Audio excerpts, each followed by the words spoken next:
ഞങ്ങൾ ഇടുക്കി ജില്ലയിലെ ജനങ്ങൾക്ക് നൽകുന്ന വാക്കാണ്. നിങ്ങളുടെ ഭൂമി പ്രശ്നങ്ങൾ പരിഹരിക്കുക എന്നത് ഞങ്ങളുടെ മുൻഗണനയിലുണ്ട്. അത് പരിഹരിക്കുക തന്നെ ചെയ്യും. എഴുതി വെച്ചോ, റെക്കോർഡ് ചെയ്ത് വെച്ചോ, UDF വേണ്ടി ഞങ്ങൾ നൽകുന്ന വാക്കാണ്.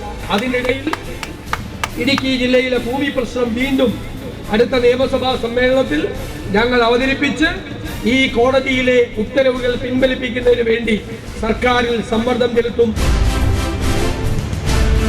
നമ്മുടെ ഭൂവിസ്തൃതിയിൽ 1/3 വനമാണ്. 30 ലക്ഷം ആളുകളാണ് മലയോരത്ത് ജീവിക്കുന്നത്. അവരുടെ ജീവന് സുരക്ഷിതത്വം നൽകാൻ ശക്തമായ നടപടി സ്വീകരിക്കാൻ ചുമതലയുള്ള ഗവൺമെന്റ് ഇക്കാര്യത്തിൽ തികഞ്ഞ ഉദാസീനതയല്ല, അക്ഷന്തവ്യമായ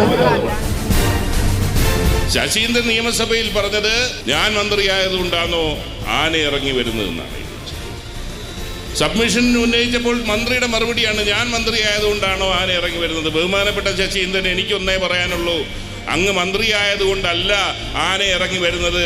വനം വകുപ്പ് മന്ത്രിയുടെ കസേരയിൽ ഒരു കഴുത ഇരിക്കുന്നത് കൊണ്ടാണ് ഈ വന്യമൃഗങ്ങൾ ഇറങ്ങി വരുന്നത്.